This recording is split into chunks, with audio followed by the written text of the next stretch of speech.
Cet homme s'appelle Philippe. Il a 49 ans. C'est un agriculteur sans histoire. Pourtant, ce matin-là, sa vie va basculer.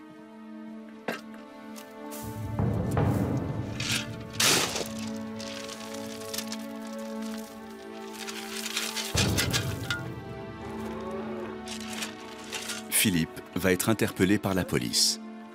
Il aurait été surpris en train de cambrioler une maison dans la région.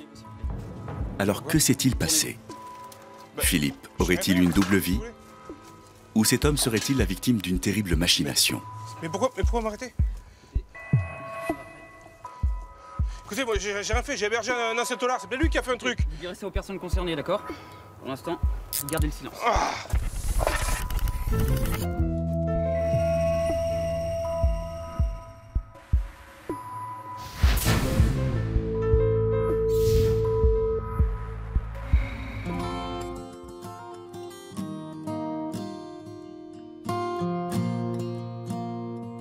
C'est dans cette exploitation agricole, à quelques kilomètres de Poitiers, que tout a commencé 2 mois plus tôt. Philippe est céréalier. Il y a 5 ans, après une longue période de célibat, il a rencontré Monique, une femme de 46 ans, divorcée. Ils se sont mariés. Philippe s'occupe de l'exploitation et Monique de la maison et du jardin.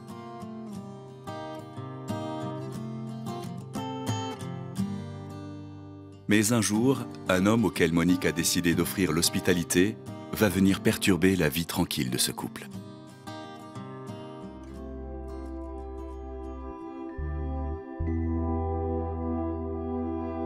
Tu te rends compte de ce que tu m'imposes? Chez moi en plus. Je suis respecté dans la région. Il n'est pas question qu'un ancien tolard vienne ici, ton ex en plus. Oh, mais je t'en prie, Philippe, c'est juste l'affaire de quelques jours, le temps qu'il se trouve un appartement en ville. Tu as toujours bien aimé celui-là? Il a toujours été réglo avec nous, il nous a jamais rien demandé, jamais importuné. C'est juste un pauvre gars un peu perdu, voilà.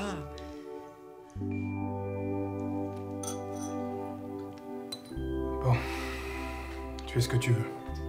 Mais 1 semaine, pas plus, ok? Philippe était l'homme le plus généreux que j'ai jamais connu. Bon, c'est vrai que là, je lui demandais un peu beaucoup. Mais je savais bien qu'il finirait par accepter, comme d'habitude. Et puis, je pouvais pas laisser Jean à la rue. J'avais vécu une partie de ma vie avec cet homme. Et malgré ses soucis avec la justice, j'avais gardé beaucoup d'affection pour lui. L'ex-compagnon de Monique, Jean, vient de sortir de prison. Il a passé 7 ans derrière les barreaux pour des cambriolages. Sans ressources, c'est chez Monique qu'il a trouvé un point de chute.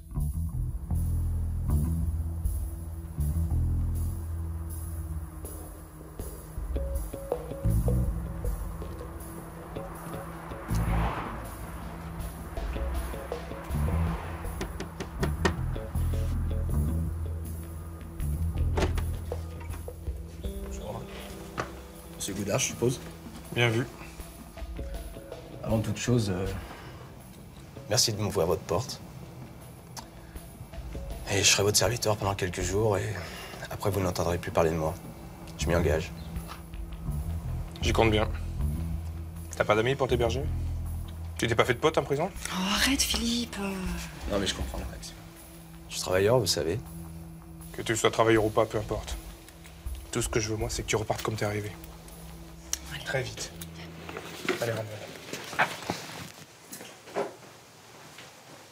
C'est vrai qu'il n'était pas aimable avec moi, mais je le comprends. Mais c'était pour lui que Monique m'avait quitté et il n'y avait pas de raison à ce qu'il se méfie. En fait, moi j'étais content parce qu'elle avait trouvé le mari idéal. Protecteur, intelligent. Et puis elle méritait de fréquenter un mec sans histoire après tout ce que je lui avais fait subir. Mais Jean est-il vraiment sincère? Derrière le visage de ce repenti, se cache-t-il un homme particulièrement manipulateur, capable d'entraîner Philippe dans un mauvais coup?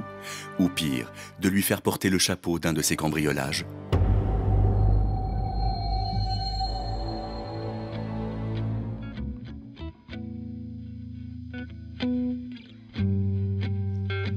Les jours passent et l'aide de Jean est précieuse pour l'agriculteur. Mais la présence de cet homme, tout juste sorti de prison, pourrait bien lui attirer des ennuis. Je rentre de la ville. Tout le monde est au courant que t'habites chez moi. Comment ça se fait? Ouais, fallait pas le dire. Écoute, j'ai suffisamment de difficultés à l'exploitation pour pas en ajouter. Dans la région, tout se sait très vite. Ta présence ici, ça donne pas vraiment une bonne image pour les affaires, si tu vois ce que je veux dire. Je comprends. Mais moi, j'ai purgé ma peine. Je suis clean maintenant. Faut que tu sois plus discret, Jean. Depuis plusieurs années, l'exploitation n'est plus rentable et Philippe est accablé par les dettes. Et ce n'est pas tout, il est en procès avec son voisin Michel, céréalier lui aussi. Qu'est-ce que tu vas faire ici? T'as pas le droit de pénétrer sur mes terres. Ces terres sont aussi les miennes, tu le sais bien. Tu empiètes de plusieurs dizaines de mètres sur mon champ. Relis l'acte de propriété. La justice tranchera. En attendant, dans 6 ans, t'es chez moi. Alors retourne à ton champ. Et c'est lui ton nouvel ouvrier agricole? Le tôlard qui est revenu pour nous dépouiller? Elle a de l'allure, ton équipe. Quand les grossistes vont savoir avec qui tu travailles, je crains pour tes parts de marché. Tu ferais pas ça? Je vais me gêner. Et le tôlard, qu'est-ce que tu lui veux? Tu sais, lui, il s'explique d'abord et il discute ensuite. T'as 2 secondes pour te casser. Je vais pas chercher plus loin. Avec ces gars-là, on sait jamais. Mais en fait, l'arrivée de ce tôlard, pour moi, c'était une aubaine. On était en guerre depuis des années avec Philippe. Depuis qu'il avait empiété sur mon champ. Il avait planté une partie de ses céréales sur ma partie. Alors l'arrivée de ce tôlard, ça me donnait de bons arguments pour nuire un petit peu plus à Philippe. Il allait finir par fiche le camp de chez moi. Mais ce soir-là, quelque chose a changé à la ferme. Pour la première fois, Philippe se sent redevable envers Jean, qui a réussi à faire fuir Michel, son pire ennemi. Je sais pas comment t'as fait pour qu'il parte. Moi, j'arrive jamais à me débarrasser de lui. Merci. Mais tu peux pas le laisser te menacer comme ça. Si tu veux, je m'en occupe de ton voisin. Et crois-moi, il t'importunera plus jamais. Ce type est un escroc. La nuit, il vient régulièrement voler des récoltes qu'il revend dès le lendemain chez des grossistes. Je veux pas avoir de problème avec Michel. Tu restes en dehors de tout ça. Okay. Bon, moi, ce qui m'intéresse, c'est de savoir si tu te plais ici. Évidemment. Mais vous avez déjà beaucoup fait pour moi et j'ai appelé un ami. Il pourra m'héberger à partir de la semaine prochaine. Ah, tu vas pas nous abandonner comme ça, Jean? Tu travailles bien et tu mérites un salaire aussi. De quoi te trouver un petit appart en ville quand tu pourras. Allez, top là. On change pas une équipe qui gagne. Hein. C'était pas gagné d'avance. Comme quoi, faut jamais prédire de rien. Ils s'entendaient comme l'arbre en foire maintenant. Philippe avait retrouvé sa joie de vivre, il oubliait tous ses soucis. Et Jean avait changé. Il semblait enfin sur le droit chemin. Si je l'avais quitté il y a 5 ans, c'était uniquement à cause de ses démêlés avec la justice. Ça a été une rupture douloureuse pour moi. Je l'ai abandonné au moment où il avait le plus besoin de moi. Puis si je l'accueillais aujourd'hui, c'était aussi une façon de me racheter. Si la cohabitation entre son mari et son ex-compagnon se passe de mieux en mieux, tout n'est pas rose pour Monique. Les problèmes de la ferme préoccupent tellement son mari qu'il ne lui accorde plus beaucoup d'attention.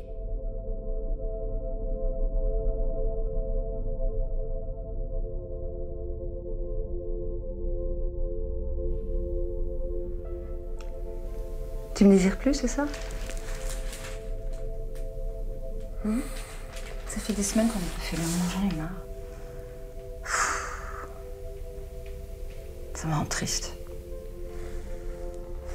Monique, tu vas pas remettre ça? Je suis préoccupé en ce moment, là, toi. Bah justement, ça te changerait les idées. Il est où mon Philippe qui m'emmenait un week-end sur un coup de tête? Ce Philippe-là n'avait pas tous ses soucis financiers. Sois patiente, s'il te plaît.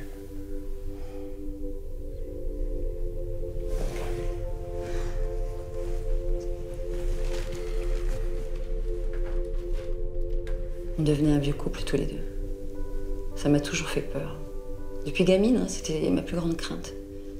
M'ennuyer avec l'homme de ma vie et c'était ce que j'étais en train de vivre. Je supportais plus son côté prévisible, ordonné, tout bien comme il faut. J'aimais les surprises. Et Jean, il avait très bien compris ça. Au bout de quelques semaines, les sentiments du passé refont surface. Monique se sent de plus en plus attirée par Jean. Salut. Salut. Ça va? Ouais. Je peux t'aider? Ah oui.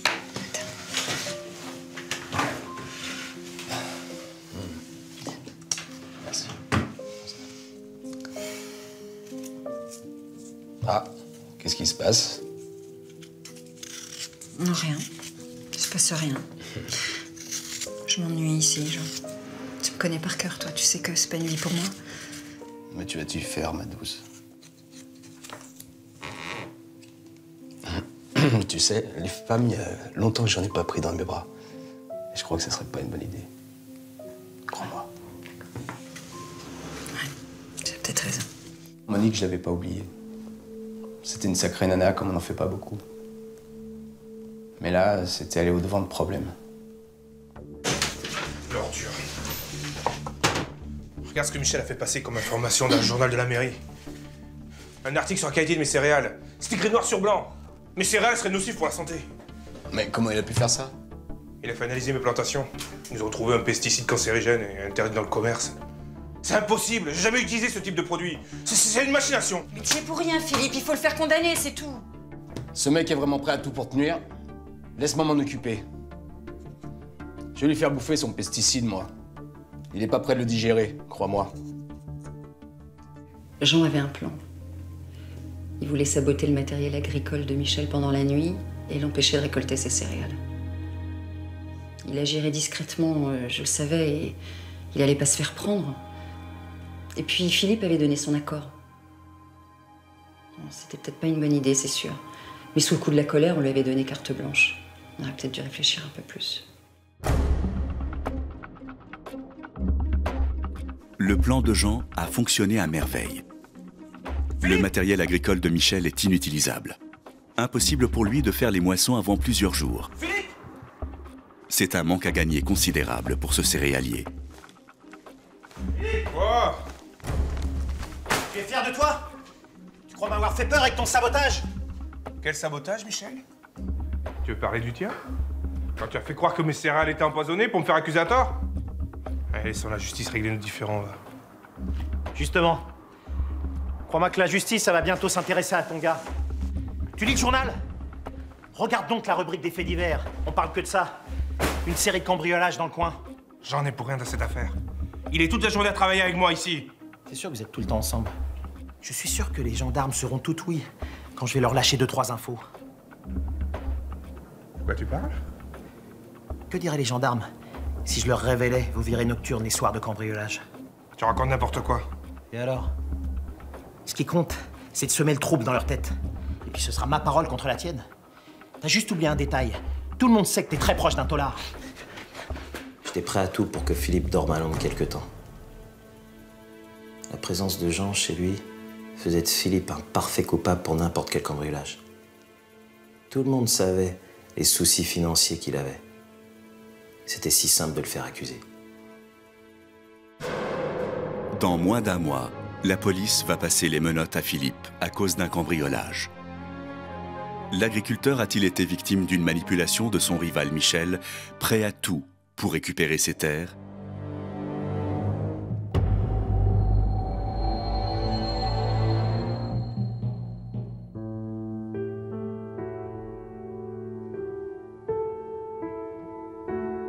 Philippe a peur que Michel mette ses menaces à exécution et qu'il le dénonce pour les cambriolages survenus dans la région. Il décide alors d'éloigner le repris de justice de son exploitation pour se mettre à l'abri d'une éventuelle inculpation. Jean a juste quelques heures pour faire son sac. Je veux pas que tu partes.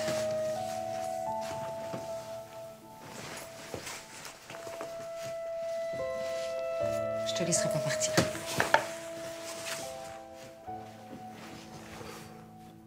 Jean, qui se sent trahi par Philippe, n'a plus aucun scrupule. Il va faire une proposition très engageante à Monique. Et si on partait tous les deux? Je sais, c'est cruel pour Philippe, mais c'est la vie. Puis de toute façon, tu vas le quitter un jour. Je sais pas si je peux, Jean. Je sais pas si je peux prendre une telle décision.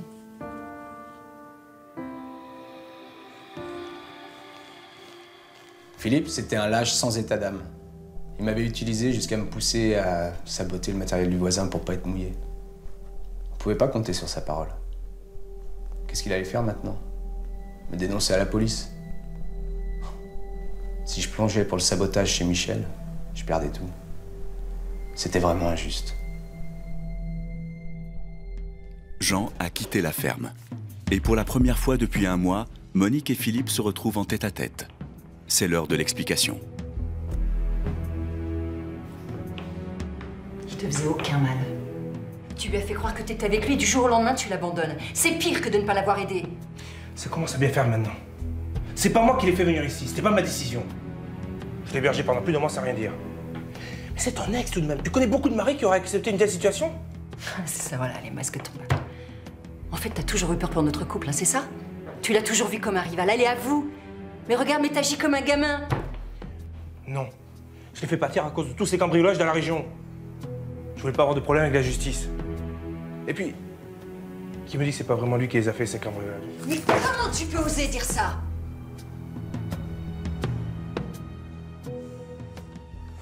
Pour Philippe, tout ce qui comptait, c'était sa petite réputation d'agriculteur modèle. Pas une oreille qui dépasse, tous les jours se ressemblent. Voilà ce qui m'attendait pour la suite. J'ai tout fait avec lui. Le retour de Jean m'avait fait ouvrir les yeux, j'avais plus aucun doute. C'était avec Jean que j'avais envie d'être. Monique semble prête à quitter son mari. Mais elle n'arrive pas à faire le pas et à l'annoncer à Philippe, de peur de lui briser le cœur. Mais un matin, un coup de téléphone de Jean va tout précipiter. Jean? Mais comment ils ont su? Mais c'est pas possible. Quoi? C'est Philippe qui t'a dénoncé? Mais t'en es sûr? Quand Jean m'a appelé pour me dire que Philippe l'avait dénoncé, alors là, on s'en a fait qu'un tour. Il lui mettait tout sur le dos pour le sabotage de chez Michel. Il l'avait balancé à la police. Jean devait être entendu par un juge. J'avais vécu 5 ans de ma vie avec un lâche. Mais t'es devenu fou, quoi! Qu'est-ce qui t'a pris de faire ça? C'est toi qui lui as demandé de saboter chez Michel! Crie pas comme ça, tu vas nous faire coffrer. Je suis désolé, Monique. Les policiers sont venus m'interroger. J'ai pas eu d'autre choix que de tout mettre sur Jean. J'ai une exploitation à faire tourner, je peux pas me permettre d'avoir des ennuis avec la justice. Et tu crois que c'est lui qui va porter le chapeau pour toi? Il va pas prendre lourd. Sans doute une amende, et je la paierai pour lui, promis. C'est terminé, Philippe. On arrête là. Je te quitte. Arrête! Je comprends que tu sois énervé, mais je ne laisserai pas tomber, je te promets! Arrête, reviens! Moi, j'ai toujours eu le sens de l'honneur. Alors il n'était pas question de le laisser sentir si bon compte. Et puis dans ma tête, l'affaire était entendue. J'allais refaire ma vie avec Jean, on allait se trouver un appartement et oublier Philippe pour toujours. Dans moins de 2 semaines, Philippe va être arrêté par la police à la suite d'un cambriolage. Monique, qui n'a plus aucune considération pour son époux, aurait-elle un désir de vengeance? Se serait-elle arrangée pour faire accuser à tort Philippe et ainsi l'éloigner d'elle?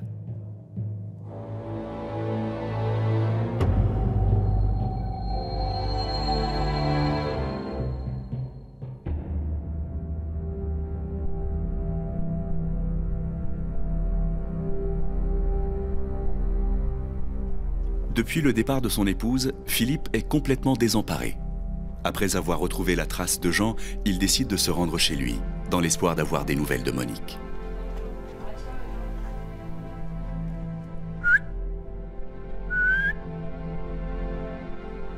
Qu'est-ce que tu viens faire ici? Tu crois pas qu'on s'est tout dit maintenant que tu m'as balancé à la police? Je suis désolé, j'ai mal agi avec toi.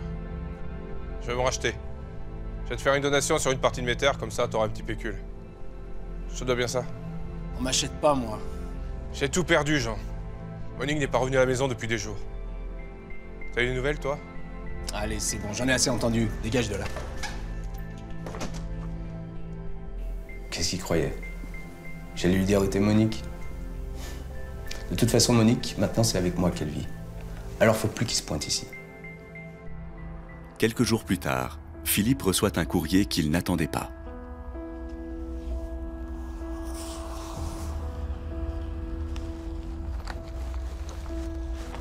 Qu'est-ce que c'est? Un courrier du tribunal?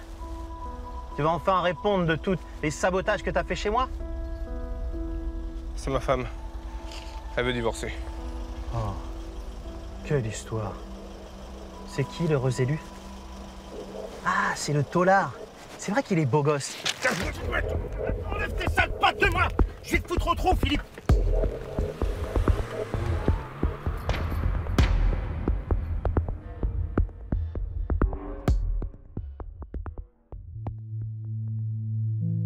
Désespéré, Philippe ne s'occupe plus de son exploitation. Il fait régulièrement les 100 pas sous les fenêtres de Jean, dans l'espoir d'apercevoir sa femme. Regarde-le, ce vieux fou. Il a pas bougé de là depuis ce matin. Il me fait peur, Jean. Je sais pas de quoi il est capable pour me récupérer. Il faut appeler la police pour le faire partir. Non, on va trouver un autre moyen de le faire partir. C'est vrai que c'était pas rassurant d'avoir tous les soirs en bas de chez nous.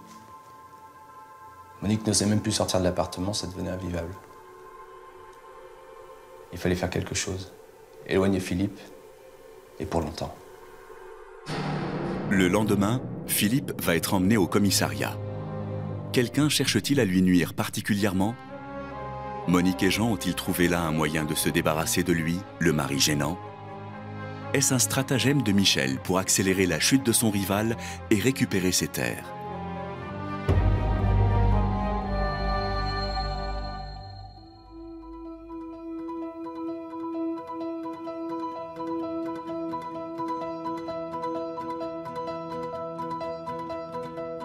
Philippe n'a plus qu'une idée fixe, récupérer sa femme coûte que coûte.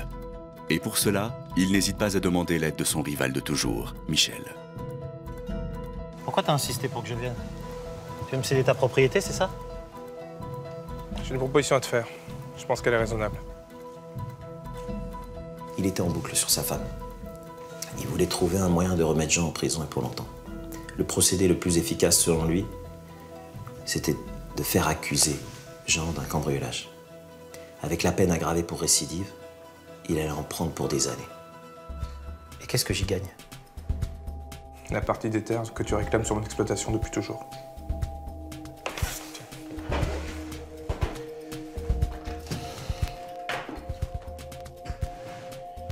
J'ai déjà signé la cession. Tu vois? Je suis de bonne foi. C'est vrai que je pouvais difficilement refuser une telle offre. Depuis le temps que je les voulais, ces terres. Philippe a pensé à tout. Il prend les bottes de Jean restées à la ferme. Après les avoir chaussées, il s'applique à laisser des traces de pas dans l'escalier de l'immeuble où vit Michel pour laisser croire au passage de l'ex-tôlard. Les deux complices crochettent alors la serrure de l'appartement de Michel. Ils y dérobent des objets de valeur. Un vrai faux cambriolage. On s'était entendu. J'appelais la police juste après le supposé cambriolage. Seulement pour Philippe, les choses ne se passent pas comme prévu. Ouais, c'est moi, hein. Tournez-vous, s'il vous plaît. Pourquoi? Tournez-vous. Bah, j'ai rien fait, moi, qu'est-ce que vous voulez? Mais pourquoi m'arrêter? En fait, Philippe s'est fait doubler par Michel, qui a vu là une excellente opportunité de se débarrasser de l'agriculteur et de s'accaparer enfin ses terres. J'avais l'acte de propriété en main. Philippe m'avait enfin cédé une partie de ses terres. Mais moi, je voulais plus. Je voulais toute l'exploitation de Philippe. Alors j'avais balancé aux flics pour qu'ils partent en tôle. Et comme les bottes de Jean étaient chez lui, c'était simple de l'accuser. J'ai retrouvé l'homme que j'avais toujours aimé. Jean. Enfin un règle avec la justice. Je n'ai jamais regretté Philippe. On n'était pas faits l'un pour l'autre. Dans le fond, si j'étais venu habiter chez Monique dès ma sortie de prison, ça n'était pas que pour des raisons financières. J'aurais pu me faire héberger chez des amis. Mais je l'avais rejoint dans l'espoir de revivre avec elle. J'avais eu le temps d'y penser pendant de longs mois derrière mes barreaux. J'étais arrivé à mes fins. Finalement, Michel et Philippe comparaîtront tous les deux devant le tribunal correctionnel pour répondre de leurs actes. Ils seront condamnés à payer une lourde amende pour avoir trompé la justice et délivré de faux témoignages. Depuis, Philippe a quitté la région pour refaire sa vie loin de la Creuse. et Michel a pu lui racheter sa propriété à bon prix. Quant à Jean et Monique, ils vivent toujours ensemble. Jean s'est enfin rangé, il a ouvert un bar tabac avec des amis et Monique travaille avec lui.